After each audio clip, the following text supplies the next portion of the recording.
Steven Gerrard ati Declan Rice kuva yagera mu ikipe ya Arsenal yazamuye urwego, yabaye umukinnyi ukomeye. Ni ukuvuga ngo uwitwa Julian Timber aba yahabaye ameze neza 5-5, akanagerageza mu buryo bwo kwataka, ariko nanone ibintu byo kuvuga ngo Julian Timber kwataka neza, atsinda ibitego, afasha abandi imbere hariya, akorerwa amapenalty, Julian Timber bikoze muri iyi sezo, kuko sezo yashize twagiye tumunenga akantu ko kudafasha mu gihe Arsenal irimo kwataka, ahubwo agafasha mu gihe Arsenal irimo kudefanda. Ari nabyo byatumaga uwitwa Ben White aguma ari ku mwanya uri hejuru cyane, bavuga bati Ben White we ni umukinnyi mwiza mu ikipe ya Arsenal iyo irimo kugenda yataka. Ubwo rero urumva ko ikipe ya Arsenal kuri nimero 2 byibuze kuba ufite Julian Timber ariko mu backup akaba ari Ben White, ni ikintu cyiza cyane kiryoshye kandi kimeze neza cyane. Noneho turebere kuri nimero 3 ni uwitwa Riccardo Calafiori yaguzwe avuye mu gihugu cy'Ubutaliyani kabisa muri Bologna, yavuye mu gihugu cy'Ubutaliyani aje kuba nimero 3 w'ikipe Arsenal, biza kurangira atitwaye neza kubera ikibazo cy'imvune sezo ishize, ariko iyi sezo kuva yatangira haba kuva muri pre-season nk'umukinnyi ukina ikipe y'igihugu y'Ubutaliyani, nk'umukinnyi wifuza kujya mu gikombe cy'isi, ni umugabo muremure w'ibigango kabisa w'umusore, ubona ko kabisa afite taye nziza. Uwitwa Riccardo Calafiori kuri nimero 3 aba hari abameze nk'igikoko kabisa ku misatsi ye, nawe arahari cyane 5-5, ni umukinnyi baza mu ikipe Arsenal zo mu ikipe y'igihugu y'Ubutaliyani. So ikintu gihari rero nuko afite backup witwa Lewis Skelly, nawe ubanza mu ikipe y'igihugu y'Abongereza. Ndabisubiramo, Lewis Skelly ni umukinnyi ubanza mu ikipe y'igihugu y'Abongereza nyuma yuko yavuye mu ikipe ya Arsenal akava muri academy, agatungurana akitwara neza sezo ishize mwagiye mumubona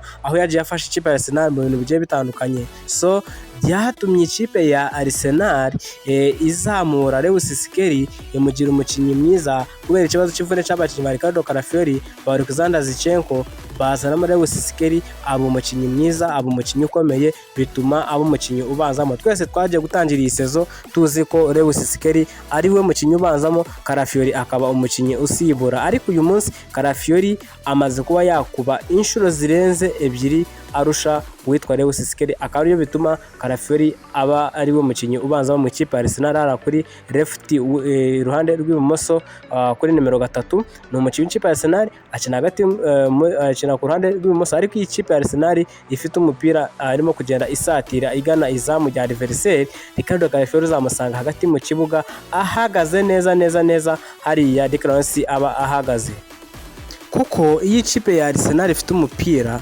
ukava kwa David Raya ukagenda bawuhererekanya bagera hagati mu kibuga, bagenda bagana imbere bajya gushaka igitego. Iyo Declan Rice avuye kuri hariya hagati mu kibuga akagenda azamuka, uwitwa Riccardo Calafiori ahita ahagararana neza na Martin Zubimendi, bakaba bahagaze hagati mu kibuga, aho Arsenal isigara neza ifite abadefenseri 2 inyuma, kuko uwitwa Julian Timber nawe aba yaringaniye hagati mu kibuga, n'uwitwa Calafiori aba yaringaniye na Martin Zubimendi, mu gihe uwitwa Martin Odegaard, Declan Rice cyangwa se mu gihe Arsenal yabajemo Eberechi Eze ugasanga nabo bagiye bazamuka basatira izamu, bigafasha ikipe ya Arsenal kuba byibuze hagati mu kibuga yaba ifitemo abakinnyi 4, haba nimero 2 Julian Timber aba yazamutse akaringana n'abandi hagati mu kibuga, ariko iyo bibaye ngombwa ko ikipe ya Arsenal igenda isatira igaragaza ko irimo gusatira neza, niho handi usanga ikipe ya Arsenal witwa Riccardo Calafiori ahagararana na Martin Zubimendi, ugasanga rimwe na rimwe Calafiori arimo kugenda akina ikibuga cyose, ariko Julian Timber nawe akaba noneho asigaye afite karite nizo Ben White afite, handi Bukosa akafata umupira yaba arimo kugenda yinjira box, witwa Julian Timber akaba ari we ugenda agaheza uruhande kugira ngo abe ari we uba nimero 7 ako kanya Julian Timber aba yabaye nimero 7, mu gihe Bukosa kawe aba arimo gucenga yinjira muri box. Akaba ari no mpamvu rero Julian Timber muri iyi minsi nawe asigaye acenga yinjira muri box. Witwa rero Riccardo Calafiori niyo ikipe ya Arsenal noneho ifite ikipe wenda idakomeye cyane, bakaba bayataka bayirusha imbaraga, ubona ko Riccardo Calafiori akina kuruwari yose y'ibumoso, haba nimero 3, haba rwa ruhande rwose nyine kuzamuka kujya kuri 11, ubona ko ari we ugenda akina urwo ruhande rwose kabisa. Witwa Nusa afite Eberechi Eze, afite Ethan Nwaneri bamusimbura, ariko Ethan Nwaneri afite karite zo kuba yakina nimero 7, afite no kuba yakina hagati mu kibuga, ndetse na Eberechieze afite karite zo kuba yakina iriya myanya yose y'imbere kandi akayikina neza. Ariko uyu munsi ubona ko ikipe ya Arsenal noneho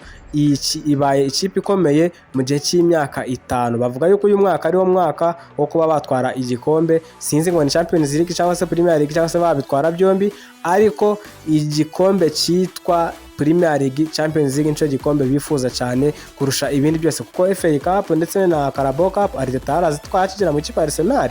So byose reka tubiteze turebe uburyo azagenda yitwara. Martin Odegaard afite Eberechieze, reka bareko twabivuga gusa Eberechieze mwibutsa yuko afite no kwatanga umusanzu hariya kuri nimero 11. Ubwo tugiye kumubarira kubara umwanya ku mwanya, Martin Odegaard afite Eberechieze, kandi ubona ko bose ni abakinnyi beza kandi bashyushye bameze neza cyane 5-5, ndetse utibagiwe no witwa Ethan Nwaneri nawe ukina hariya kabisa inyuma y'umwataka. So iyo ni ikipe Arsenal ku kijanye no ku bakinyi ba attacking midfielder cyangwa se abakinyi baba kabisa bakina hagati mu kibuga. Twaje tureba defensive midfielder, tureba holding midfielder, noneho tureba n'aba attacking midfielder. So bose akaba rero ari gutyo bimeze mu ikipe Arsenal. Noneho kuri wingi y'iburyo hariyo umugabo witwa Bukayo Saka arahari ku ruhande rw'ibyo kuri nimero 7. Ni umukinnyi wahereye muri Academy Arsenal, araza agenda azamuka aja mu ikipe Arsenal, akaja akina kuri nimero 3, bamucisha nimero 3, icyo gihe yambaraga nimero 77. Icyo gihe na ahantu yari afite ho gukina, kuko witwa Nicolas Pepe niwe wakinaga nimero 7, yari yavuye mu ikipe yari iraguzwe miliyoni 72, sorry. Ageze mu kipe Arsenal, Bukayo Saka akina kuri nimero 3, afatanya n'uwitwa Sidi Kolasinac n'abandi bagiye batandukanye. Bukayo Saka ikipe Arsenal yabifite umupira, ukabona no kugenda yataka satiriza amaje, no gukina agenda yataka satira, birangira avuyemo umukinnyi hariya imbere, none bakajya bamukinisha hariya ku ruhande rw'iburyo. Kuva icyo gihe bahise bamuha nimero 7, ubu ngo niyo yambara akina kuri nimero 7 mu kipe Arsenal. Ubu rero bamuguriyeho umugabo witwa Noni Madueke kuva mu kipe ya Chelsea, mu gihe sezo ishize yari ifite witwa Raheem Sterling nawe wari wabaye flop, ukaba satitwara neza. So Bukayo Saka icyo gihe nawe yahise azamuka ajya rero mu bakinnyi beza. Uyu munsi mu mikino 200 Bukayo Saka amaze kwagira uruhare mu bitego 100. Akaba rero afite umubackup witwa Noni Madueke ndetse na Max Ndwi. Umusanga 11, umusanga inyuma y'umwataka, ukamusanga inyuma yaje kudefanda. Jesus we nta mwanya afite mu kipe ya Arsenal, aho abonye hose arakina.